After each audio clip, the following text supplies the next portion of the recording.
Start it up.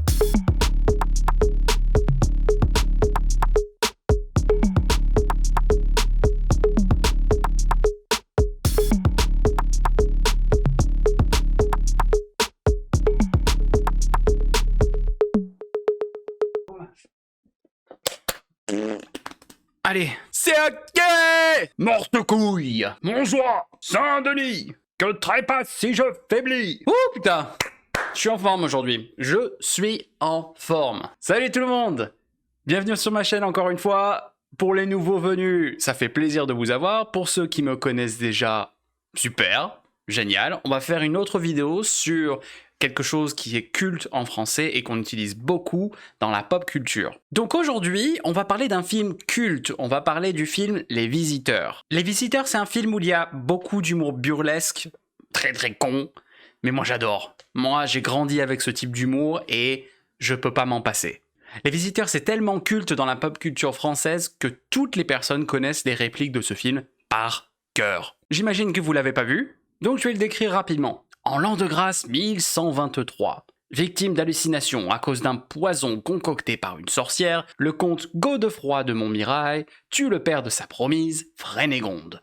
Pour réparer son erreur et avec l'aide de l'enchanteur Eusaebius, il boit une potion afin de remonter dans le temps quelques minutes avant le drame. Seul problème, Eusaebius se trompe de formule. Ainsi, Godefroy de Montmirail et son fidèle écuyer Jacouille la Fripouille se retrouvent accidentellement projetés en 1992. Donc ce film a été fait en 1993. C'est un film par Jean-Marie Poiret qui est connu pour Les Visiteurs, mais aussi pour Le Père Noël est une ordure, Papy fait de la résistance, et Ma femme s'appelle Maurice, pour en citer quelques-uns. Le casting se compose de Jean Reno, que j'adore, qui joue Godefroy de Montmirail, Christian Clavier dans le rôle de Jacouille la Fripouille, et aussi de son descendant des temps modernes, Jacquard, Valérie Lemercier qui joue Béatrice, ou Béa, ou encore Marianne Chazelle et Christian Bugeaud. À l'époque, ce film a été réalisé avec un budget de 50 millions de francs. Le film a attiré 14 millions de spectateurs au cinéma, et donc sans surprise, il s'est classé en premier dans le box-office français en 1993. Oh putain, c'est l'année de ma naissance, 1993. Après son succès au box-office, le film a été nommé 8 fois à la cérémonie des Césars. Au final, il a reçu un seul César, celui de la meilleure actrice en second rôle, Valérie Lemercier, dans le rôle de Béatrice. Comme ce film a été un grand succès, il y a eu 2 autres films pour faire une trilogie. Les Couloirs du Temps, Les Visiteurs 2 en 1998, c'était bof. Lui-même suivi d'un 3e épisode, Les Visiteurs, La Révolution en 2016. Honnêtement, je l'ai pas vu. Donc on a une trilogie entièrement faite par Jean-Marie Poiret. Il y a eu aussi un spin-off en 2001, Les Visiteurs en Amérique, mais ça c'est de la grosse chiasse, le regardez pas, c'est nul. Aujourd'hui encore, après tant d'années, Les Visiteurs est une des comédies françaises les plus populaires. Et il est toujours le 5e film français avec le plus d'entrées au cinéma. Les Visiteurs regorgent de répliques cultes. Tout le monde connaît les répliques de ce film. On va explorer ça ensemble. La maudite boîte à troubadour! Je suis pas un spécialiste, mais il y a un type de vocabulaire très particulier ici. L'idée, c'est que les personnages de Godefroy de Montmirail et Jacouille la Fripouille ont un français très vieux. Mais je suis pas certain que leur vieux français est correct tout le temps. Je sais pas si c'est le vrai français qu'on utilisait au Moyen-Âge. En tout cas, ça ressemble à du français qu'on utilisait au Moyen-Âge. Là, l'intention, c'est que le vieux français est exagéré. Il y a plein de mots qui sont différents. Il y a un gros clash entre le français contemporain et le vieux français médiéval. Et c'est ça qui est très drôle. Dans son contexte, c'est super drôle de voir cette différence et d'entendre des insultes qui fonctionnaient avant, qui ne fonctionnent plus aujourd'hui, ou des choses qui veulent dire des choses complètement différentes. Quand Godefroy dit à la réceptionniste « Tais-toi, vilaine !» il dit pas qu'elle est moche. En vieux français, c'est une insulte pour dire que tu es un paysan. Donc voilà, il y a plusieurs scènes comme ça avec ce contraste. Et on lui pèlera le jonc comme au bailli du Limousin. On a fendu un beau matin, on a pendu avec ses tripes. Oh putain, qu'est-ce que j'ai pu la chanter cette chanson? Oh putain, des barres de rire cette chanson. Cette chanson, elle existait déjà avant le film, mais l'utilisation de cette chanson l'a rendue extrêmement populaire. Alors il y a une petite nuance. Le jonc, c'est une autre manière de dire le truc qu'on a entre les jambes. Hein. Dans le français d'aujourd'hui, on utilise se peler le jonc, qui veut dire avoir froid, Mais dans le vieux français, peler le jonc de quelqu'un, ça veut vraiment dire peler. D'accord? Donc vraiment peler le jonc. Donc dans un contexte moyenâgeux, c'est très gore. C'est très... Alors je vous invite, si vous avez des potes français, chantez la première ligne. Et je suis sûr que vos potes vont connaître le reste. Obligé. Et on lui pèlera le jonc comme au bailli du Limousin. Tiens, bois sa petite tête, ça va te remonter. Merci la gueuse. Tu es un laidron mais tu es bien bonne. T'as pas vu ton pif, hein? Un autre exemple ici de mot qui est intéressant, un gueux ou une gueuse ici, putain c'est difficile à comprendre. Un gueux ou une gueuse, c'est très drôle. Parce qu'un gueux, c'est un bouseux, c'est quelqu'un qui vient de la campagne, c'est un paysan, c'est une autre manière d'être insultant avec un paysan, un étranger, quelque chose comme ça. C'est très très péjoratif en français médiéval. Et un laidron, un autre mot qu'on n'utilise plus, mais c'est excellent ici. Un laidron, putain comment je peux expliquer ça un laidron? Laid, j'imagine que vous avez déjà entendu cet adjectif, non? Laid, ça veut dire quelqu'un qui est moche, quelqu'un qui est affreux. Ici c'est une forme en nom. Un laidron, donc un laidron, c'est quelqu'un qui est très moche, dans un vieux français. Et puis tu es bien bonne, c'est génial parce qu'il y a un double sens ici.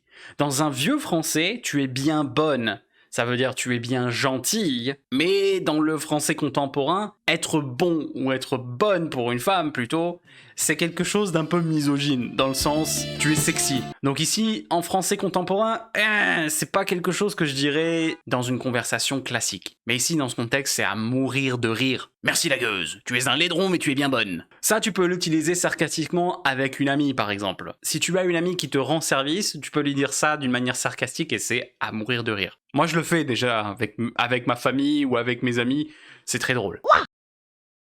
Oh! Messire! Un sarrasin! Messire!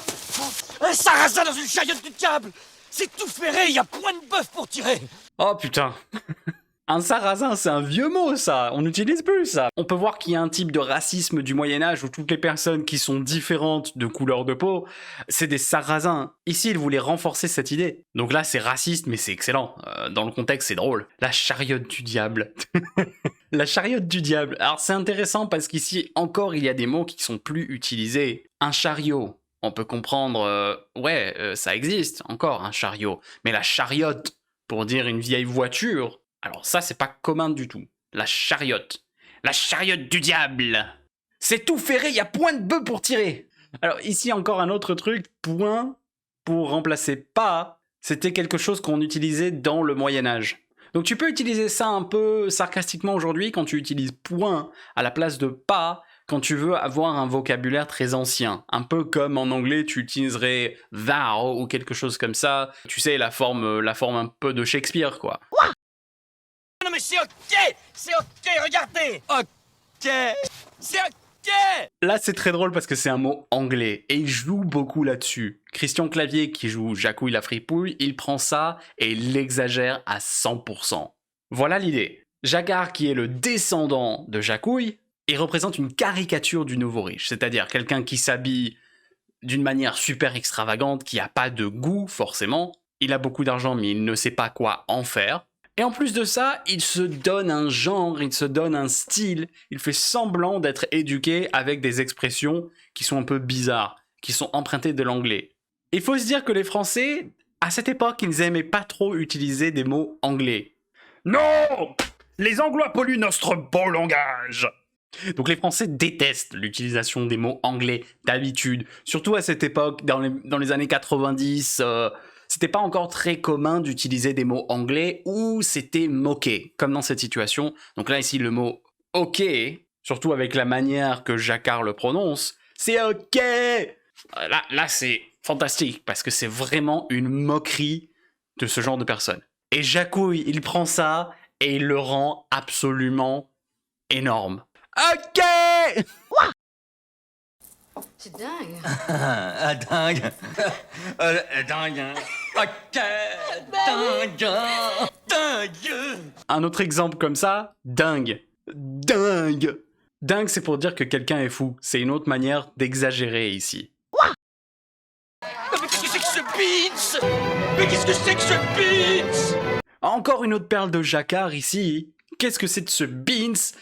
Ici, on peut encore voir cette idée d'un mot qui est emprunté.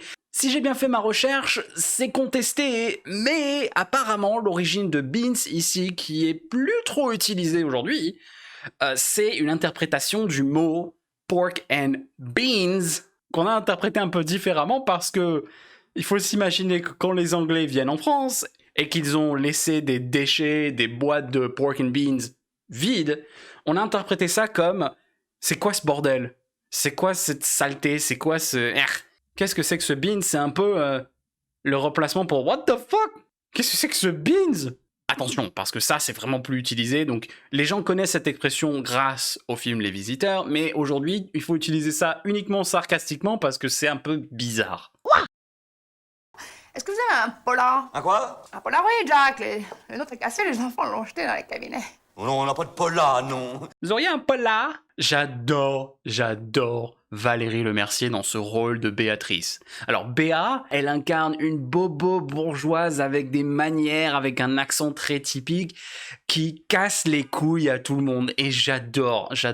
Assez récemment, Valérie Lemercier a dit qu'elle avait détesté jouer ce rôle, parce que c'était trop, mais moi je trouve qu'elle était excellente dans l'interprétation de cette vraie connasse bourgeoise, avec des manières qui énervent tout le monde. Par exemple, un truc qui est très très drôle, les Français coupent beaucoup de mots. J'imagine vous avez vu énormément de mots, j'en ai couvert plein dans les vidéos que j'ai fait, mais quand on fait ça trop, ça devient très énervant. Donc il y a des mots qui n'ont pas été coupés, mais quand on prend l'habitude de couper ce genre de mots, c'est « qu'est-ce que tu fais ?» C'est insupportable quand on fait ça tout le temps. Là, c'est un exemple parfait. Polaroid. Un Polaroid, tu coupes pas ce mot, c'est pas commun. Eh ben, elle prend la liberté. Tu as un polar. Avec sa manière de parler en plus qui est exagérée, c'est parfait. Monsieur, il part avec votre poncho. Cherchez des serpillères. Encore un autre exemple de Béa qui nous fait quelque chose de magistral ici. Alors, Monsieur Houille, faut se souvenir qu'ici, le vrai mot, c'est Jacouille. Seul problème, c'est qu'ici, un truc à savoir, c'est que couille, comme on l'a étudié, ça veut dire une burne, une balle, une testicule. Voilà, une couille. Donc ici, elle veut pas me dire ça parce que, vous comprenez, elle est un petit peu bourgeoise, donc il faut pas dire les mots comme ça. Donc elle évite de dire Monsieur Jacouille, elle l'appelle Monsieur Houille. Peut-être qu'elle est un peu conne en fait et qu'elle croit que c'est Jacques Houille. Et qu'elle a pas connecté aussi, peut-être, je sais pas. Et un autre mot ici, le poncho, j'adore parce que ça c'est un autre mot qui est emprunté ou qui était pas très commun en 93, je pense. La manière qu'elle le dit, c'est fantastique. Le poncho. Il va continuer à faire ça longtemps, lui? Jour. Nuit. Jour. Nuit. Jour. Nuit. Jour, nuit. Putain, qu'est-ce que j'ai pu le faire, ça, quand j'étais petit? Quand j'ai vu ce film pour la première fois, même après, même encore aujourd'hui, je le fais toujours, ça, pour déconner. Ah, putain. Non, mais ça, c'est une autre réplique classique, ça. Et tu peux le faire pour rigoler avec des potes. Tu prends la lumière, jour, nuit. C'est con, mais ça marche bien. Enfin bref, j'espère que ça vous a plu. Il y a tellement d'autres choses à explorer dans ce film, mais je peux pas tout couvrir en une vidéo. Par contre, je vous invite à regarder ce film parce que c'est vraiment culte. Il y a tellement de choses à découvrir, il me fait rire. C'est un film bidon, c'est un film vieux, mais franchement, c'est le genre de film qui fait rire, qui est absurde et qui est culte. Donc, si vous voulez comprendre un peu plus la mentalité française avec l'humour français complètement con, je vous conseille d'ajouter ce film à votre arsenal. N'hésitez pas à me dire dans les commentaires si vous avez aimé que je couvre ce film. Rappelez-vous que je fais aussi un stream tous les samedis matins à 10h, heure de New York. Donc n'hésitez pas à me rejoindre, je suis toujours ravi de pouvoir aider des personnes à pratiquer le français. Ça m'aiderait aussi beaucoup si vous vous abonnez à cette chaîne. Donc si vous voulez voir plus de mes vidéos, abonnez-vous, laissez-moi un like, un petit commentaire aussi si ça vous fait plaisir. Et à très bientôt. Ciao tout le monde!